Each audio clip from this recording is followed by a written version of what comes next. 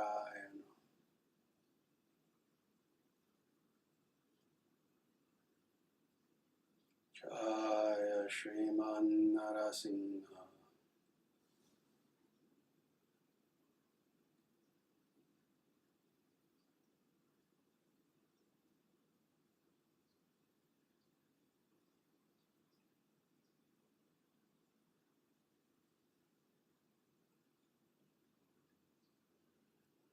Very good.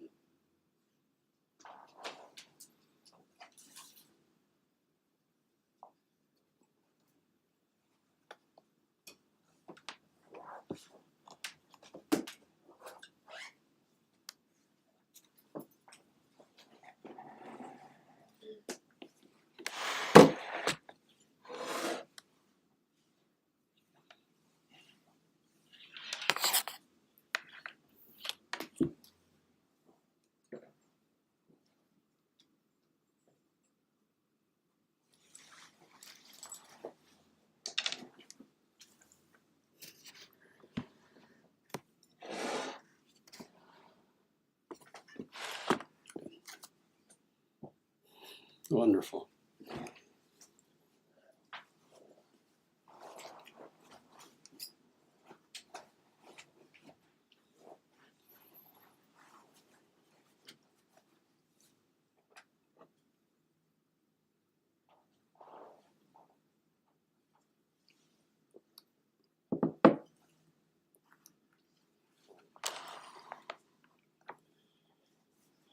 Very good. Well, thank you everyone for doing that meditation with us.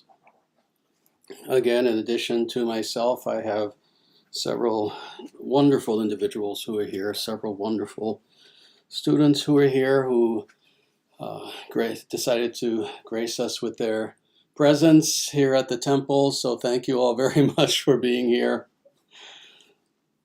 And with that, I hope that that meditation was beneficial for people. And again, I would like to suggest to everyone who is out there that at any time in your life, when you feel especially fearful, or when you feel that you need some added strength from God to feel, to know that you are not alone, but that God's presence is there with you, recite this mantra. Recite this mantra in meditation. Or, again, if you feel that there is an evil presence in the room, just recite it loudly as you can. And this mantra will indeed dispel any evil that is there. So with that, again, I thank you for doing this meditation with us. And with the time that we have left, I would like to see if there are any questions about anything related specifically to Sanatana Dharma. Very good. Very nice. This is not a question, but a very nice comment from Nick. May God annihilate the miscreants and empower us to assist. Absolutely. Absolutely. Indeed, that is one of the reasons why we did this mantra and this meditation today, is precisely because we are the hands of God upon the earth. And indeed, if evil is going to be vanquished and if good is going to come to power, well, we will be assisting God in doing this. So thank you, Nick, for that wonderful sentiment.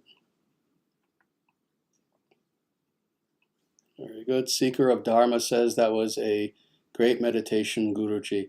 Wonderful. I'm very, very happy that you benefited from it. And again, please feel free to take this mantra and do this meditation on your own or with others.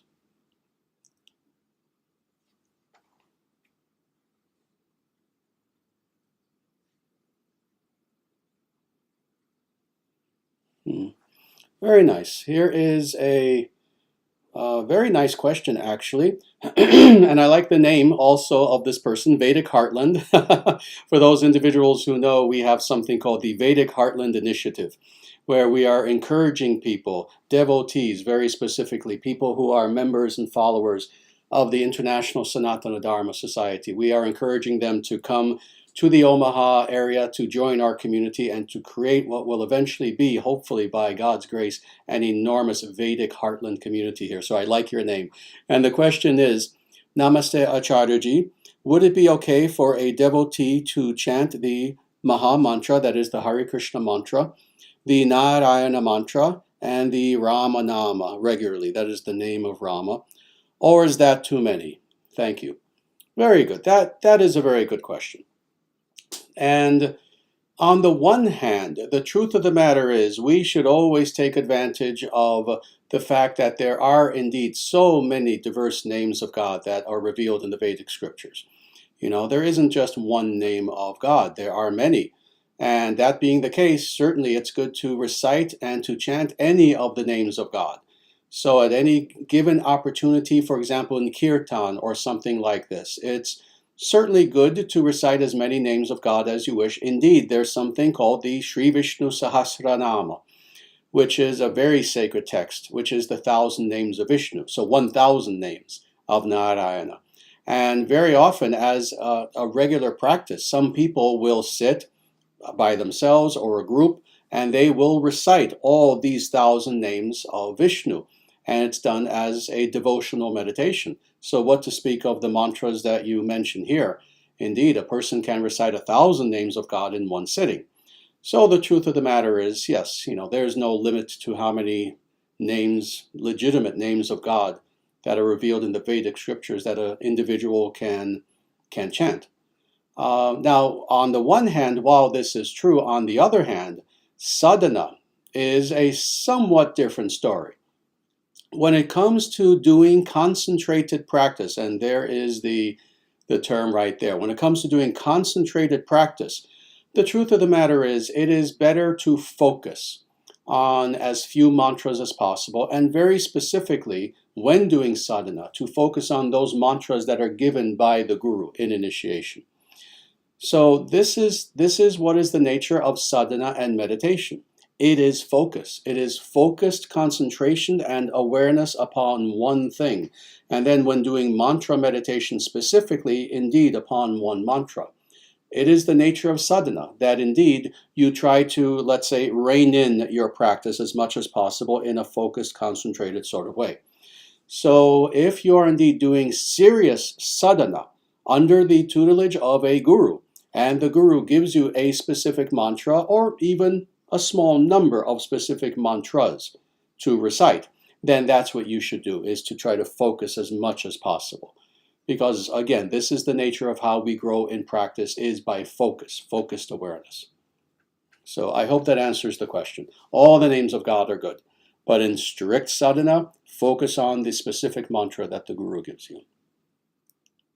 Very good.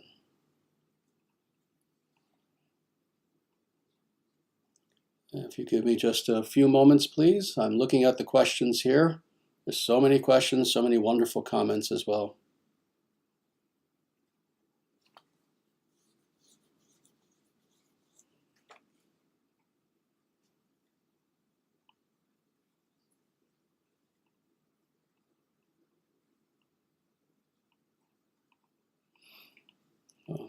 I don't think I've ever seen so many questions. Actually, it's interesting. Usually I begin at least by reading them in sequential order, but I am going to have to skip a few, unfortunately, just because there are so many. So again, as I always say, if I've skipped your question, please don't take offense. There are just so many questions here, and we have only so much time.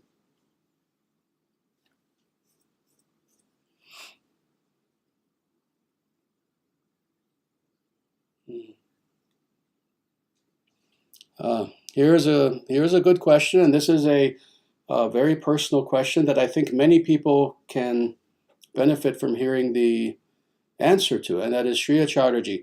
How to deal with anger after narcissistic abuse? It consumes me. Talk therapy doesn't help. There is a great evil in this world. Thank you for your answer. Wonderful question. That is a very good question. And first of all, let me say that indeed, if you have suffered from abuse from any sort of narcissistic, sociopathic sort of individual or anything like that, you have my deepest sympathy. you have my deepest sympathy, because it is truly a terrible thing to have a person in your life, and I'm sure you're talking about a person, not a disembodied being, but an actual human being who maybe you were close to some degree, and who turned out to just be very self-centered. This is what's meant by narcissistic, an individual who, rather than thinking of others, rather than trying to be of service to others, rather than when a situation arises, the first thing that they think are about the loved ones in their life and, oh, how can I help them? Rather than all that, a narcissistic individual is always self-involved, is always thinking about themselves and saving themselves first, and how is this affecting me? How is this making me look, etc., etc., etc. And it's a very unfortunate thing that such individuals, in addition to being narcissistic, you see, it would be one thing if they were simply narcissistic in and of themselves, that is, self-involved.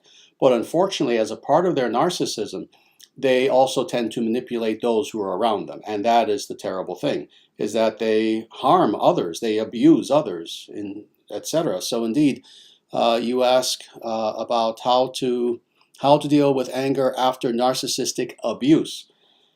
Well, let me just say several things about this, because so many people have had this experience. So many different people. First of all, the first thing you want to do is indeed to make sure that, number one, that individual is no longer in your life and no longer has access to you in any way whatsoever. And sadly, it doesn't matter who the person is. It doesn't matter if it's, oh, someone you barely know, or a friend, or sadly, even a family member. There are people who have family members who are abusive and narcissistic. And that's especially when it's very, very tragic. And when you find yourself in a situation, you need to extricate yourself from that situation. So that's the first thing. Make sure this person never has access to you again in any way whatsoever, cannot reach you, can never abuse you again. So that's the first thing. The second thing is, now having done that, and now having shut off, let's say, that ability of this person to abuse you, now, of course, you need to come to some peace. First of all, understand that the initial anger that you feel is something that is normal. Don't help that abusive person to abuse you by now abusing yourself and having tremendous guilt and thinking that, oh, I have this anger now, oh, I must be a horrible person. Well, no, in a way, that's this narcissistic person abusing you more, but through yourself. Understand that having a little bit of anger, that's a normal thing. The important thing is, of course, you don't want to hang on to that anger.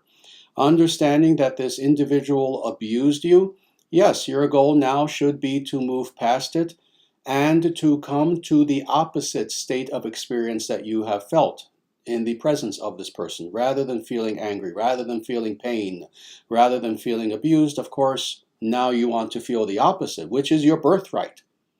This is your right as a spiritual being, is to feel actually bliss and joy and peace and happiness. So this is how you do this. Do those activities that will ensure that indeed you experience these positive states. And what does that mean? That means, first of all, understand that even though you encountered someone who was abusive in your life, not everyone is. And at first, of course, you're going to be wary of getting close to anyone else.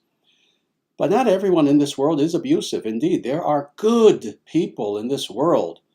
Let me tell you, I am in a room full of them right now.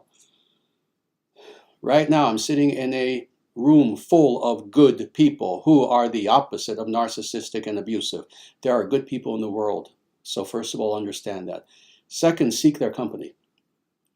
Seek their company, seek their association.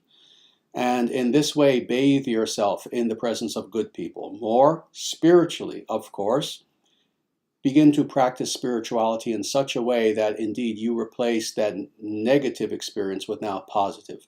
And what does this mean? Surround yourself with beauty. Surround yourself with God in everything that you do. That means that you recite the names of God as much as possible. That means listen to kirtan. If you can't listen to it live at a temple or someplace, oh, just play music, play beautiful kirtan music, bhajans, etc. This means do puja. This means meditate every day. And in meditation, what will begin to happen day by day is that this agitated, mind that has all this anger in it, little by little will become stilled and calm and peaceful. And when that begins to happen, come to the point where you can surrender to that being who is the opposite of all the terrible experiences that you had. Surrender to God. God is that source of everything that is the opposite of this terrible experience that you had. God is the source of good. God is the source of true love. God is that being who cares about us. Forget about narcissistic, forget about self-centered. God cares about us more than we can even care about ourselves. God is with us at all times, and that's why he's with us at all times, is because he cares about us so much. Come to know this being, and in his presence, just like when you need warmth, you go into the sun and you feel the warmth of that sun, in the same way, bathe yourself in the presence of God, and you will find that one day you will wake up and that anger will be in the rear view mirror like it was never even there. So please do this. Please practice this. Practice this meditation and practice surrendering to God. And I wish you all the best, and God bless you. Now we'll look at a few more questions.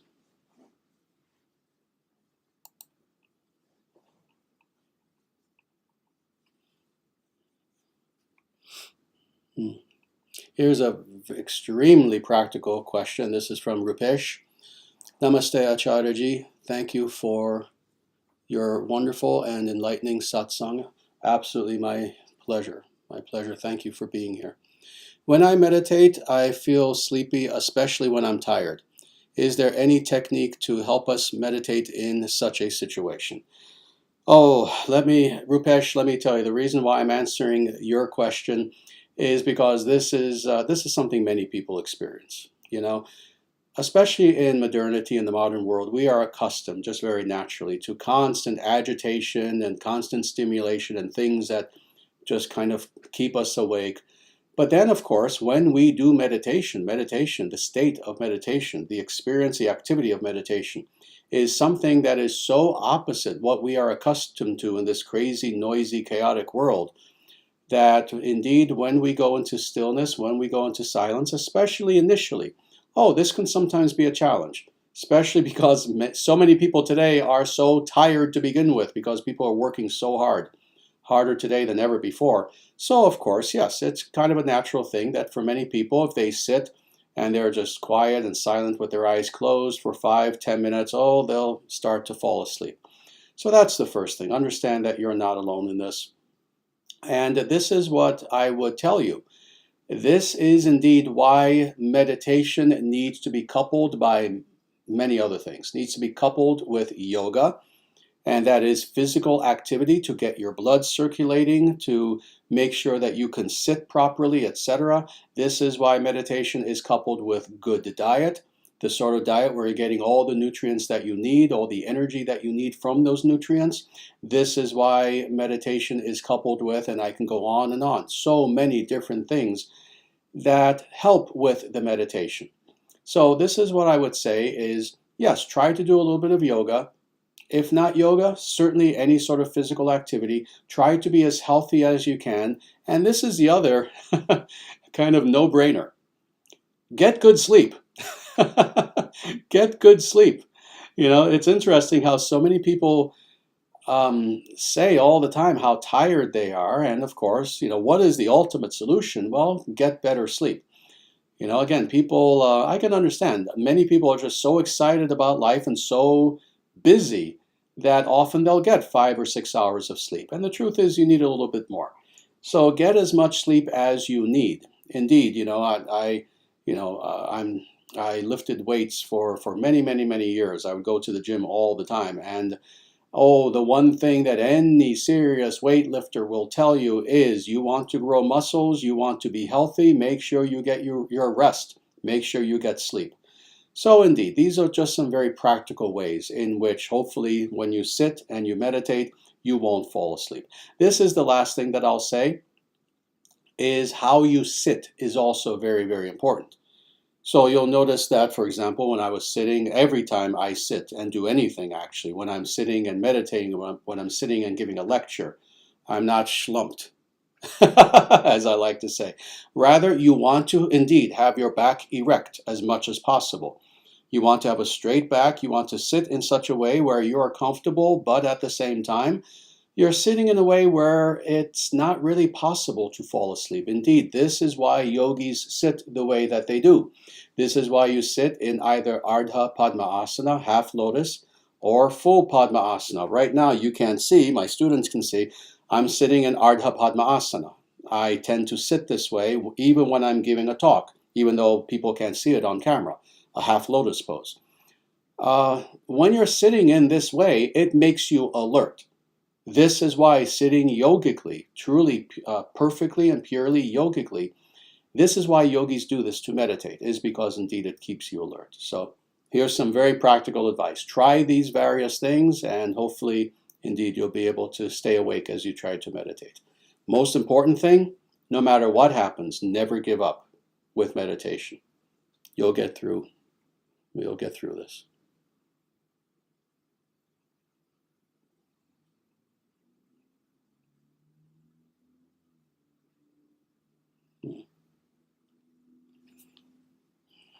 Very nice. I'm going to read this. It's more of a comment than anything, but I want to read this, and this is from Chintamani. And it is, I came late and was about to not meditate with you all, but I decided to jump in anyway, and I'm very glad I did. I've been slacking a lot recently. Thank you. Thank you to you, Sri Guru, and all my siblings here. Very nice. Indeed, your God brothers and God sisters are here. First of all, let me say I am overjoyed that you made that decision, that even though you came late, you decided to meditate with us anyway. And as you can see, you give the answer here. You're glad that you did.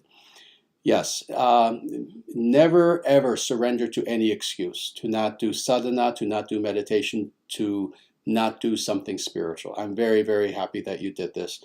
And I just want to also address this other thing that you said, that you've been slacking a lot recently. You know what? Forget that. Just meditate. Just be spiritual. Just do your sadhana. Forget about the fact that you've been slacking. Don't use this as a reason to feel bad, as a reason to feel guilty. Renew your enthusiasm right now and continue to meditate, continue to do your sadhana, and continue with your onward progress toward the feet of Bhagavan Sri Krishna. Very good.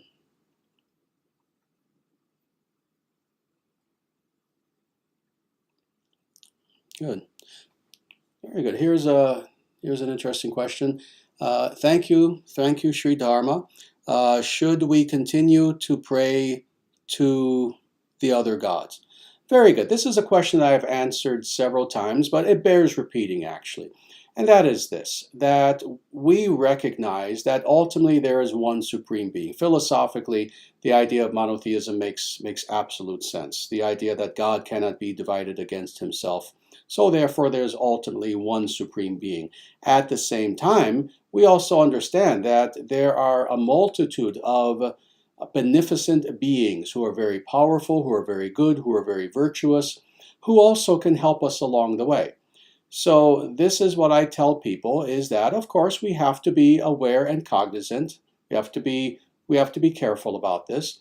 But we have to always keep in mind that our goal is the supreme. Our goal is the highest. Our goal is God. But at the same time, if there are good, powerful beings who can help us toward that goal, if we're sincere, why would we say to those beings, oh, go away? You know, if we have a goal and we have wonderful human beings who can help us and who are offering to help, wouldn't it be rude to just say, no, that's all right, go your own way, I'm doing this by myself? No, we should receive help from all beneficent beings. Again, just as long as we keep in mind what the goal is. The goal is not to then focus our awareness on that temporary god or goddess. No, we have to continue our onward progression toward God. So yes, you can continue appealing to, let's say, lesser gods, as long as they are good beings and as long as it is something that is truly spiritually beneficial to you on your way toward Sriman Narayana. So I hope that answers the question.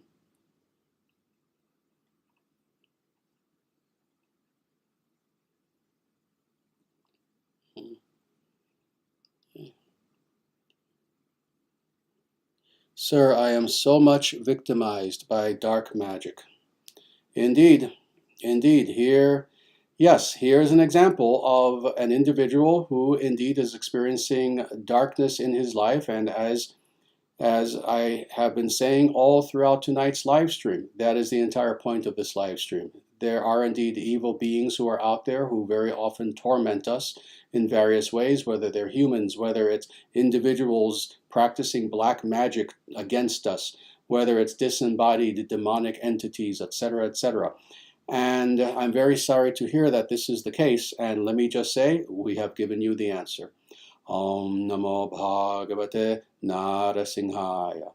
Recite this mantra with patience daily on a daily basis, and you will lose your fear. And once you lose your fear, anyone who is conducting black magic toward you will no longer have any power to them whatsoever. So good luck to you and God bless you.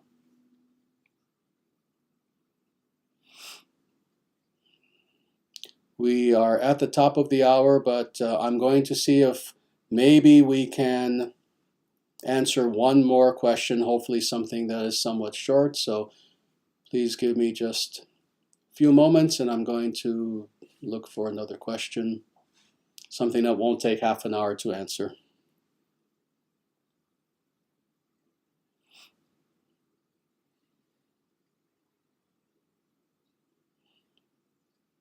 Very nice. Here's a nice comment actually from Gaurav.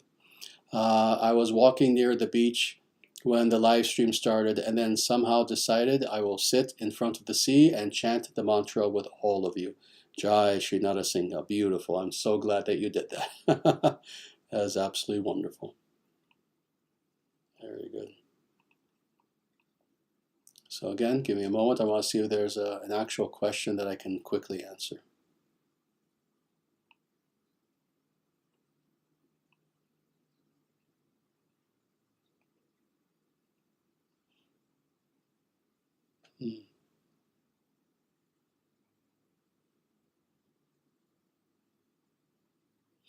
Very good. It's several questions, but I can answer this pretty quickly actually.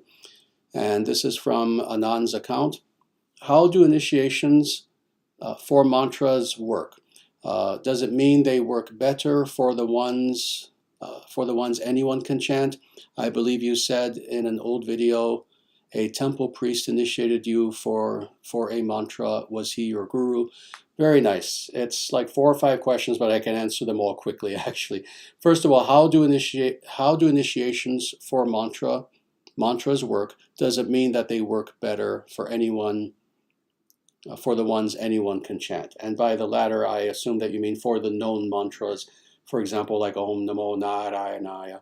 So let me answer that first. Indeed, it is important to eventually take initiation into a mantra if an individual wants to do serious sadhana. This is the nature of mantra. This is the nature of Harinama, of the holy name of God. That regardless of who you are, and truthfully regardless of whether you're initiated or not, if you recite with devotion any of these divine mantras that consist of the names of God, there will be benefit for you. But at the same time, the reason why a person takes initiation is because now they are meditating upon this mantra under the tutelage and the protection, one could say, and the empowerment of the guru, who has now initiated that mantra with the student, who has now empowered that student to say the mantra to a much deeper degree. So indeed, there is a difference between reciting mantra just on one's own versus being initiated. Once you're initiated, you are especially empowered to enter very deeply into the power of that mantra. So hopefully that answers the first question for you. And then you ask, I believe you said in an older video, a temple priest initiated you into a mantra? Was he your guru? Very nice. This was indeed my first guru. Sri Acharyaji Acharya was his name. And to say he was a temple priest, I guess one could say that. He was an individual who I met in Queens, New York when I was approximately 14, maybe very early 15, something like that. I believe it was 14 though. And he is indeed the individual who initiated me in the mantra Om Namo Narayanaya, Om Namo Narayanaya, that mantra very specifically. He is the individual who gave me the name Dharma Pravartaka. So he was indeed my first guru.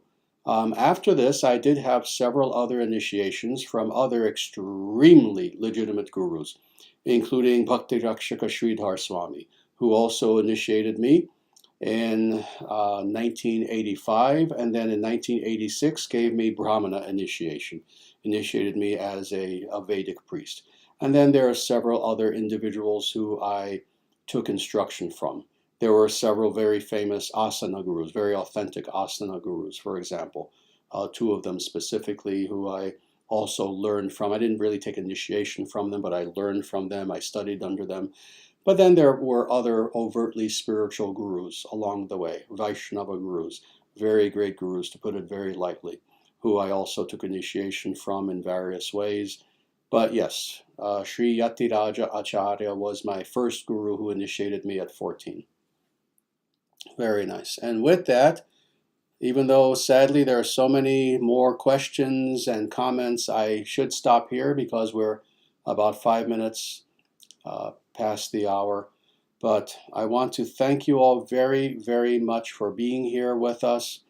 And I hope that this meditation was beneficial to you in every way. Again, practice this meditation on your own, and especially when you have fear. When you have fear of anything, really, but especially any evil being, any human, etc. So with that, before we end, let me just say a few very quick things. If you have not yet done so, please subscribe to this channel. You will see that it's worth it. It's a very worthy subscription, that I guarantee you. Please like this video if you can. Please comment on the video once it's available in recorded form. Also, please visit our website when you have a chance, dharmacentral.com, and our books are available there. Many, many, many books that I've written. We have a beautiful mantra meditation CD that's available. You can please join our email list when you're on there as well, on Dharma Central. And in that way, you can keep in touch with us because we'll be sending you periodic announcements. We're not going to spam you in any way, believe me. We have some people who have been on our email list for 10, 15 years. They can attest we never spam anyone. But please join that when you can. Also, if you would like to help with our work, the work of the International Sanatana Dharma Society, please feel free to donate if you can. Any amount would be tremendously helpful. And again, you can do that at dharmacentral.com. Or even better, become a monthly tithing member, where you can choose a certain amount that you can tithe to the ISDS every month. With that, I again thank you for being here. Please join us again next Monday because we do this live stream satsanga every single Monday. And in the meantime, I bid you namaste.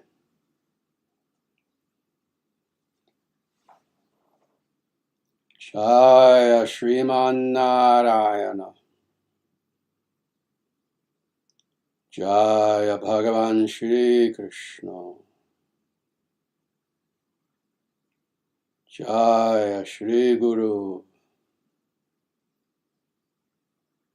Sanatana Dharma Jayate. Dharma Rashtra Jayate. Suravangsha Jayate.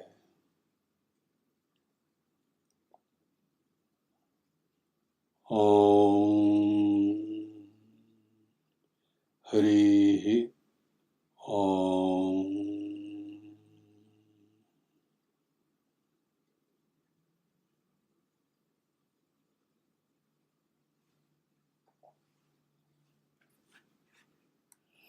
And with that, everyone, I ask you that you please take very good care of yourselves in every way.